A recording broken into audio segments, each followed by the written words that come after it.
Godfather in Philosophy, part of the Pop Culture and Philosophy series put out by Kara's Books. So look for that in 2023. We'll have my book chapter in it. Okay.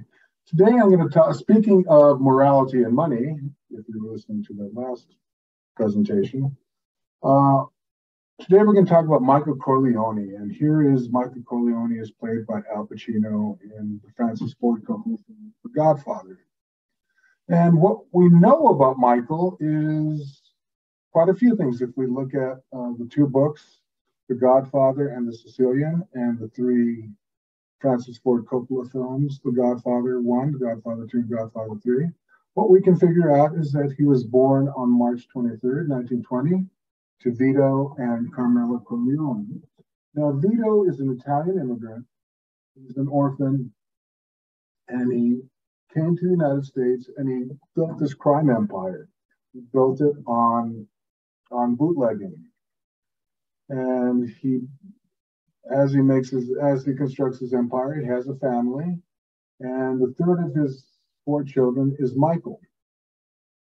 And Michael has two older brothers, Sonny and Fredo, and he has one younger sister named Connie. As a young man, Michael attends Dartmouth College, and he drops out of Dartmouth the day after the bombing of Pearl Harbor, and he enlists in the Marines, much to his father's disappointment. And he goes to the Pacific Theater, serves as a captain, and he is wounded there, and he earns the Purple Heart and the Navy Cross. So he is a war hero. When he's discharged in 1945, he re-enrolls in Dartmouth, and he has every intention of becoming a mathematics professor. In 1945, after his father is gunned down as part of this ploy to get the Corleone family involved in narcotics rackets, Michael kills two of the Corleone family's chief enemies, Virgil the Turk Sollozzo and the corrupt police captain of the NYPD, Mark McCluskey. Once Michael kills these men, he is exiled to Italy to avoid prosecution and retaliation. And there he meets and marries a woman named Apollonia Vitelli, who dies soon after. She actually dies in a car explosion that was meant to kill Michael. Okay, that's a little bit of an overview. When we first meet Michael, he is very different from the rest of his family, and especially the men in his family. And here is the godfather, Don Vito Corleone, and Michael's older brother, Sonny, who is the heir apparent, who is the man who is slated to take over the Corleone crime empire, and the middle son, Fredo, who is really more of a hindrance than anything else. He just gets in the way. And we can see here that Michael is very devoted to his status as a defender of American ideals. That's why he signed up to serve in World War II as a Marine, no less, as an officer in the Marines. By the end of his life, however, Michael is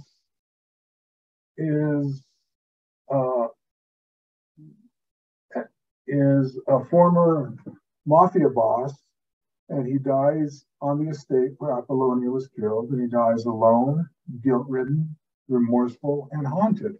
So my question then is, what happens to Michael? What happens between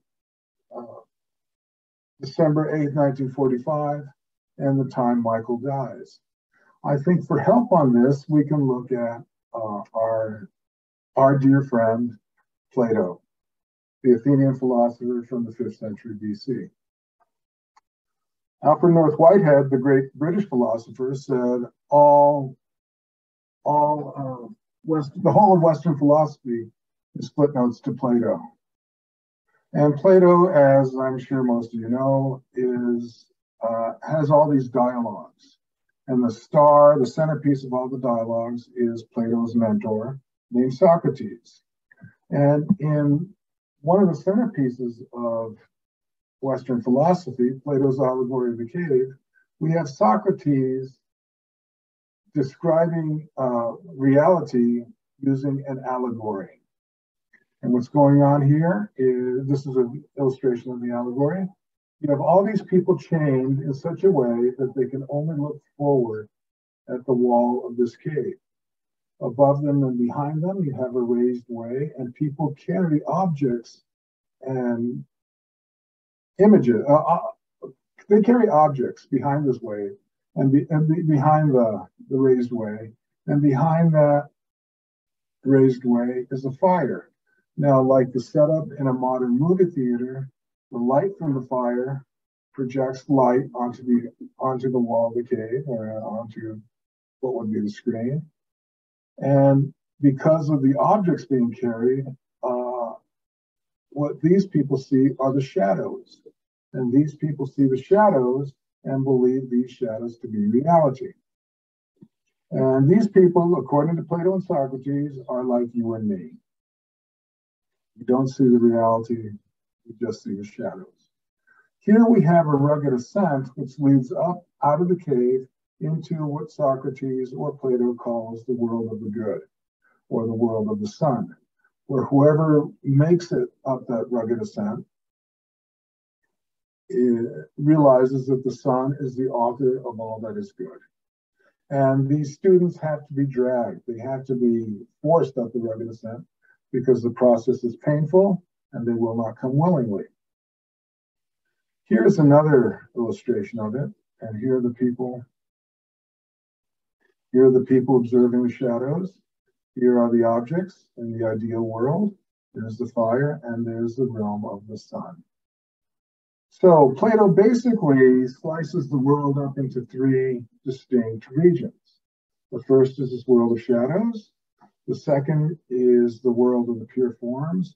And the third is the world of the good, or the world of the sun. Okay. Now, Michael wants to be a mathematics professor. When we first meet him in the book and in the Godfather Part 1, he is fully intent on becoming a mathematics professor. And being a mathematics professor means that he is on track to enter the world of the good, or the world of the sun, because to the ancient Greeks, to Socrates, Plato, Pythagoras, mathematics is the supreme example of true knowledge. So it's the quickest route to that world of the sun, that world of the good. So Mike is on track to come out here. And according to Plato, the person who does make this journey, who does break his chains and go out into the world of the good, would be the best leaders, and therefore becomes Socrates' famous philosopher king, who he says is the ideal ruler. Now, in order to illustrate the ideal world, the world of pure forms, and how it differs from the world of shadows, I can return to that perennial debate about flag burning and the difference between the flag and a flag. Now, a flag is something that I can burn. I could walk into Walmart, pick it up off the shelf, go stand in line for a couple of hours, take the flag home, douse it in gasoline, hold a flame to it, and burn it. But I would be burning a flag. The flag, however, is a little bit different. It's a collection of ideas that grow out of the Enlightenment. It's the idea that all people are created equal and that they are endowed by their creator with certain inalienable rights, and among these are the rights to life, liberty, and the pursuit of happiness. You cannot burn the flag. The only way to destroy the flag is to wipe out the memory banks of anybody who has been exposed to the idea. So to destroy the flag would be as easy as destroying the principles of differential calculus or Einstein's theory of relativity. You simply cannot do it. This is the ideal world that Plato was talking about. Well, let's go back to Michael. We see that Michael grows up in a very privileged household. His father is a millionaire. And not only is he a millionaire, but he controls senators and judges and all these business people. So he grows up in a kind of paradise. If you think of paradise as this place where there's a very narrow gap between desire and satisfaction. Michael and his siblings grew up in a paradise. And you can tell by this wedding reception. This is Connie's wedding. This is Don Vito dancing with Connie, his only daughter. And the people who are in attendance include other gangsters, senators, congressmen, even a heartthrob, even a pop star heartthrob, a Frank Sinatra figure. And on this day of Connie's wedding, this man, Amerigo Bonacera, whose name translates into American well-being, meets with Don Corleone, and tells him that his daughter has been beaten and just left disfigured by two men she went out with. The two men got hauled into court, and the judge suspended the sentence. So Bonacera goes to Don Vito and asks him for justice. And so Don Corleone, whose appellation is the Godfather, a title that echoes of God the Father or the Father God, can step in, as this guy indicates, and he can mete out justice for the American legal system and the American courts have failed. And the Don makes a very big deal out of this. He tells Bonacera, "You found paradise in America." So this guy, Don Corleone, is a father god, but he is a father god in the world of Plato's shadows, not in the world of pure forms. Eventually, Don Corleone is gunned down by people hired by the Turk, by Virgil Sollozzo and Captain McCluskey, and they want to kill him so that they can get the Corleone family involved in their narcotics operation. Well, Michael, because he's constantly trying to distance himself from the Corleone crime family, is unaware of this. And one evening, he is leaving Radio City Music Hall with his girlfriend, Kay Adams, and they walk past a newspaper kiosk. As they walk past the kiosk, the screen goes blank for 2.5 seconds. And when they come out the other end, when you see them again, Kay's face has grown very somber and very serious. And that is because she has seen a headline announcing that Don Corleone has been gunned down and feared murdered. When Michael finds out, he runs across the street to a telephone booth and he pulls the door closed on Kay. He shuts her out, and this image of him shutting her out will be repeated at the very end of the film and repeated once again in The Godfather Part 2. Now, her last name is Adams, and that name is rife with symbolism because it recalls the biblical paradise where Adam lived with Eve. It also recalls American ideals because Adams is one of the names of the founding fathers, the first vice president and the second president, John Adams. And it recalls his son, John Quincy Adams. So when Michael pulls that telephone booth door closed, he is pulling the door closed on American ideals and his ascent into the world of good as indicated by Plato's cave. In order to avenge the death or to protect his family, Michael ends up killing Captain McCluskey right here, and he kills Virgil Sollozzo, who slipped up the chair right here. And then he flees to Italy, Sicily specifically. And when he's in Sicily, the color palette of the film changes, and it changes dramatically.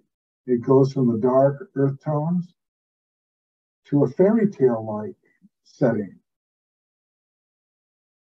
And here you see Michael walking along the Sicilian countryside with his bodyguards Fabrizio and Carlo. And they walk along, and as they walk, they cross this low rock wall, which recalls the raised way of Plato's cave. So they're entering the world of pure form symbolically. And as they cross it, Michael locks eyes on this young woman who is with a bunch of children and other women, and she tells them, let's go up the mountain. She turns around and she locks eyes on Michael, and Michael locks eyes on her. So in a moment that poets dream about, we have a love at first sight moment. And the men go into a village, into the nearby village, and they go to a bistro, and they talk to this man, and they ask him if he knows the girls who live around there. And Fabrizio, this guy here, tells him that one of the girls struck his friend Michael with a thunderbolt, that bolt of love at first sight. He says she would tempt the devil himself because she's so beautiful. She had a purple dress, a purple ribbon in her hair, and she looked more Greek than Italian. And it turns out that this guy, the bistro owner, is her father. And he says her name is Apollonia. Well, you put all this together, you have something very dramatic emerging. She looks more Greek. You have the mention of the thunderbolt, and you have the mention of the association with purple. Purple is the Greek color, the color the Greeks associated with sanctity and holiness. And then you have the thunderbolt. And her name is Apollonia, the female name for Apollo. And who was Apollo? Well, Apollo was the son of Zeus. And Apollo's weapon of choice was the thunderbolt. And there are all these Greek references in here.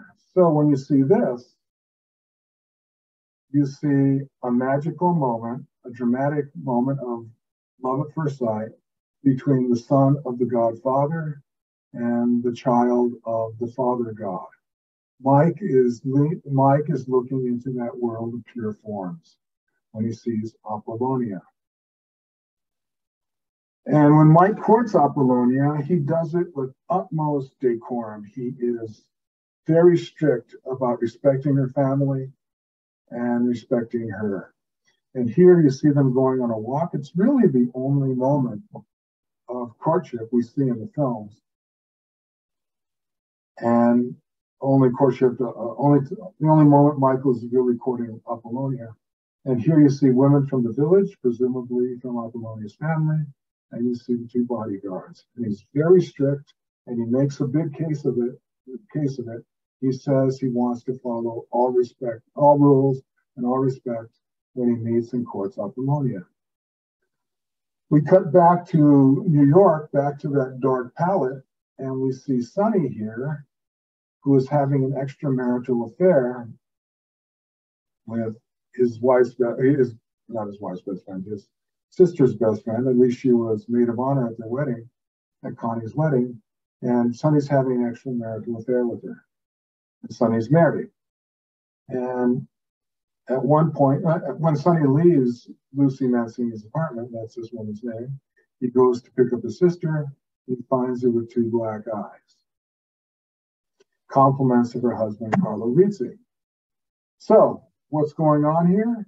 Well, the Godfather has constructed this paradise, or what he believes is a paradise, but it's a very flawed paradise because the love relationships are very, very brutal.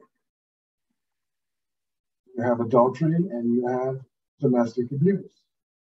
Then the film cuts back to Sicily, and we see Michael's marriage to Apollonia being sanctified.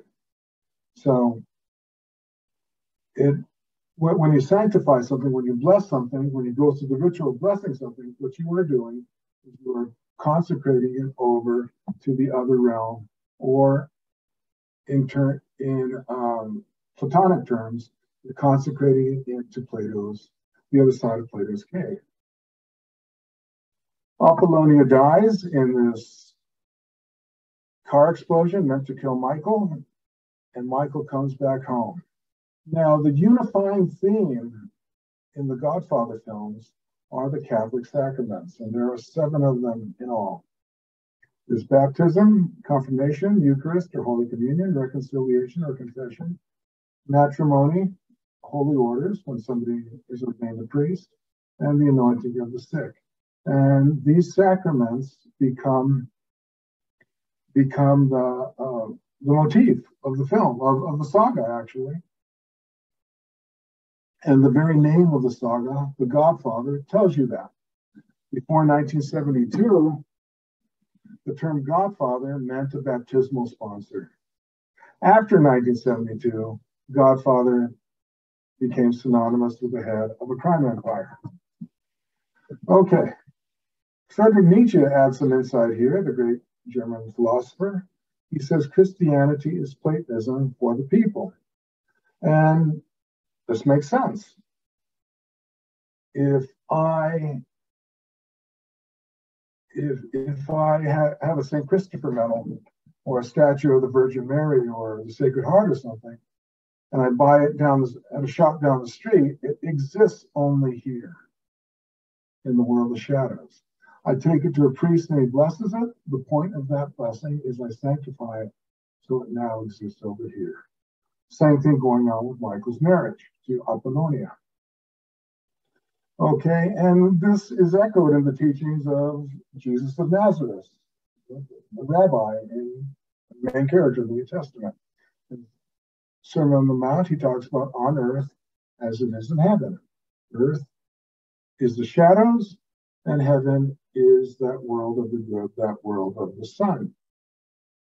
And Michael gets a glimpse into it. Now, I put that slide up to illustrate the term Godfather, but I just did that. Okay, let's go back a little bit. And after Don Vito is gunned down, Michael visits him in the hospital. And remember, up to this point, Michael has made it very, very clear that he doesn't want anything to do with his family and his crime organization. Here, when he sees his father lying in a hospital bed, he picks up Don Vito's hand, he kisses it, and says, "I'm with you now, Pop. I'm with you now." And Vito, as a result, cries a tear. Well, this tear, because it is consecrating Michael into new life, becomes the baptismal water of Michael's new identity, new life. Michael leaves the hospital, and there he confronts McCluskey. It's kind of hard to see here, but he confronts McCluskey, and McCluskey ends up punching him in the face. Now, this is a moment that recalls the confirmation, the sacrament of confirmation, when the Archbishop slaps the confirmand in order to illustrate that this person will have to suffer for his faith. At this point, Michael learns he has to suffer for his faith because McCluskey punches him in the face. Later on in the film, at least in Godfather 1, we see this moment. It's really one of the most tender moments in the film, in this film about gangsters. We see Don Vito basically handing over the mantle of the crime empire over to Michael.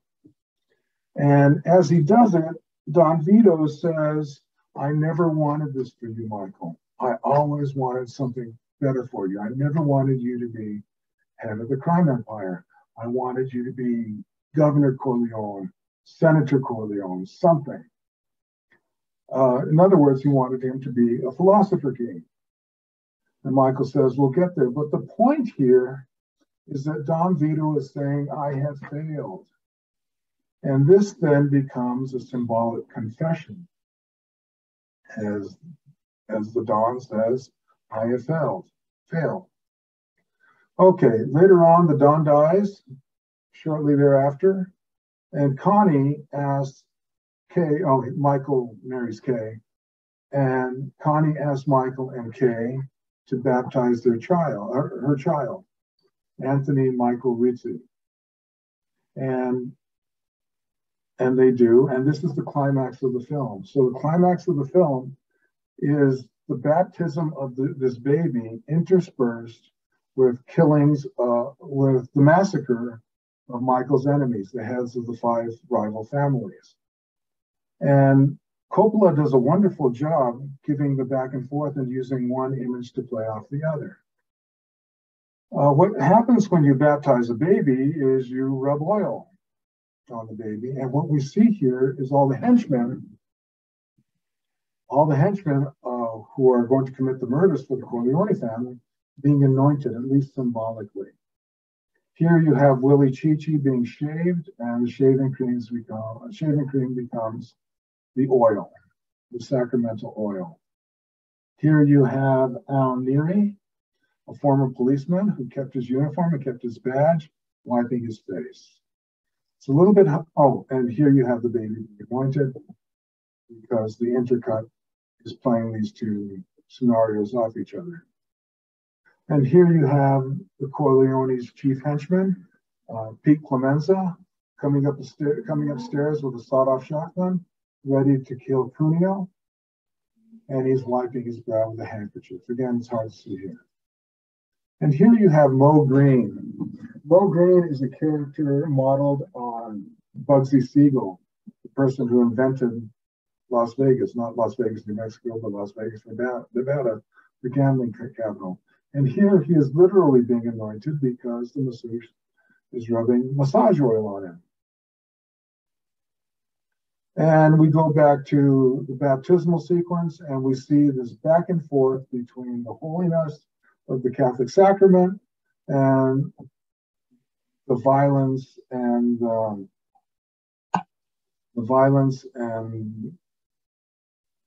the evil of the massacre. So we see this conversation going on between the holy world, the world of pure forms, and the unholy world, the world of murder. And by the way, this baby is played by Sofia Coppola, the first film appearance, director and actor. Okay, as the ceremony is carried out, we see that one of the rivals, Tafoya, is killed by Rocco Lampone. Don Cuneo is killed by Willie Chichi. And Barzini is killed by Al Neri. That is Barzini, the chief architect of the narcotics organization that Sollozzo and McCluskey are working for. And also killed in this massacre are his chauffeur and his bodyguard.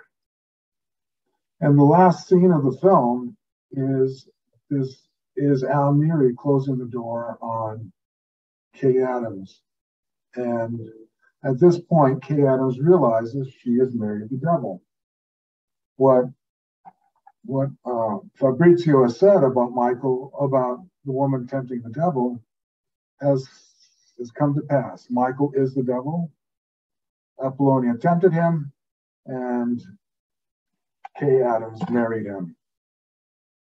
So when Michael dies, again, he dies haunted, alone, guilt-ridden, and remorseful. Now, I want to emphasize that what happens to Michael during the final moments of his life is he has a life passing before your eyes moment, and he recalls some very important moments in his life. One of which is dancing with his daughter Mary, played by Sofia Coppola, and dancing with Diane Keaton, or dancing with Kay Adams, played by Diane Keaton. And he suffers a fate worse than Sonny, who was riddled with bullets on the causeway, or Don Corleone, who dies of a heart attack, and Fredo. I'm not sure what happens to Fredo. Because unlike these 3, Michael has a glimpse into that world of pure forms. He has a glimpse into the other side of Plato's cave. And he knows for that one brief shining moment, he danced with perfection in this world of pure forms. Thank you.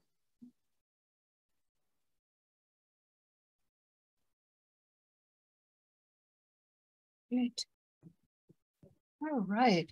So I'm looking in the chat to see if we have any questions, but folks, feel free to unmute yourselves and ask questions that if you would like.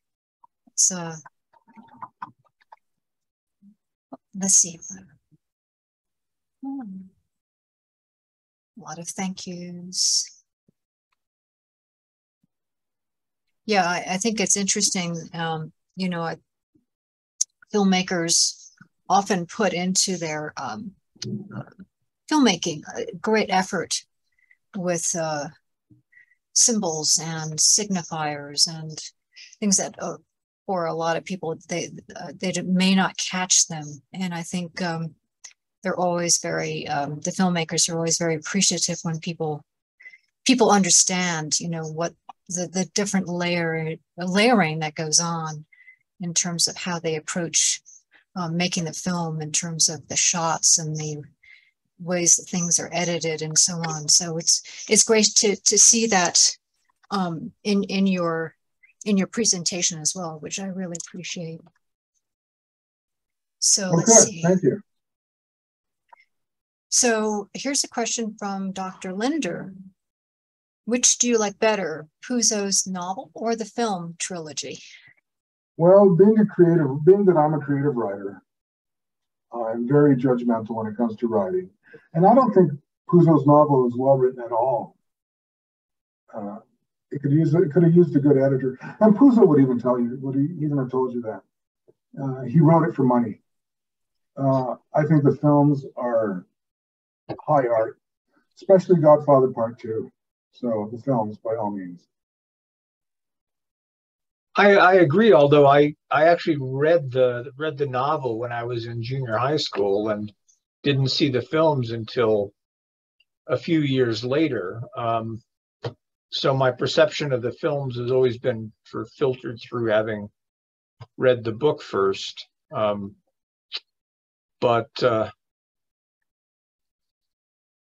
I found that, or sort of my overall sense of things was that I would have had a hard time understanding the films without reading the novel, at least in terms of the detail. Like in the film, at least in the version I saw, we don't really get much backstory into Neri, for example.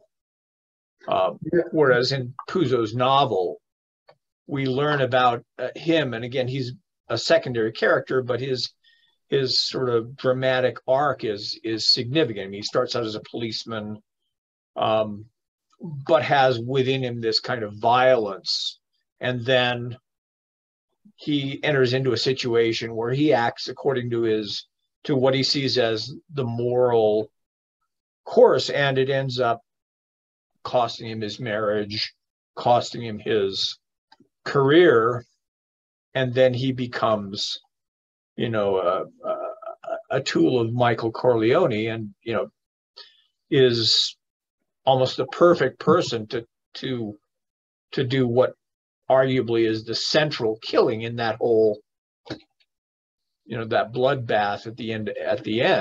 Oh yeah. So it is a central killing. It's Barzini. Yeah. So it's again, I found that, at least for me, that was better dealt with in the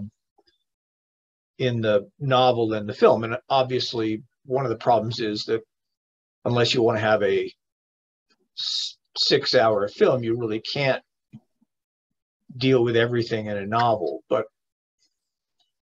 And I also share your opinion about the Godfather Part 2. I think that is, I mean, it's really a stunning piece of cinema. Right. But thank you. Okay. And the book also has that backstory on Luca Brasi. Yeah. That is horrifying.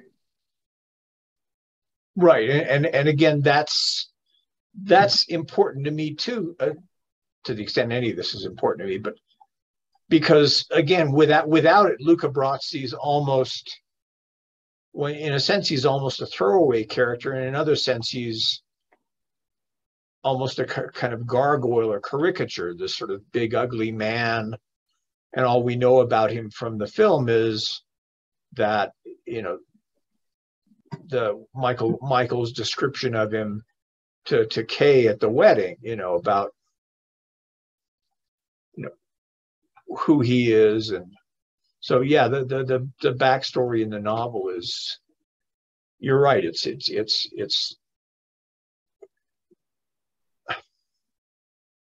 well, he burns a baby. Yeah, he burns. He forces a woman to basically to murder her own child. So yeah, in the most brutal way possible. Right, and so again, that's one of the things about The Godfather is it sort of deals with that, the ways in which people are twisted. I mean, Vito Corleone, based on, you know, the two movies, the first and the second, you know, he's really a person who's twisted by the events of his life. You know, his father's murdered, his brother's murdered, his mother's murdered. He barely gets away, you know, when he's still Vito Andolini, and then what happens to him as a youth and as a young man ends up producing an individual who's really a monster, although he doesn't see himself as that.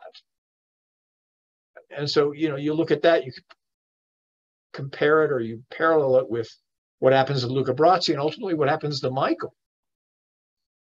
I mean, arguably, Michael and Vito start out as able, admirable people in a lot of respects. Oh, yeah. Who operate from what they see as morality and duty. And in the end, they become, you know, inhuman almost, or quintessentially human. Yeah, monsters. I think monster is the right word. Anyway, thanks again. Okay, my pleasure.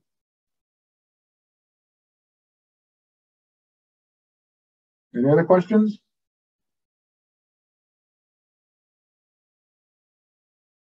I don't see anything in the chat. Hello, this is... Oh, here we go. Mike. Yeah. Hey, Eddie, this is Mike Petronas. Hey, Mike. I just want to say thank you for a great talk. And really, that's it. Just congratulations on keeping this stuff going all these years. It's always good to hear a new perspective on things. Thank you, sir. My pleasure.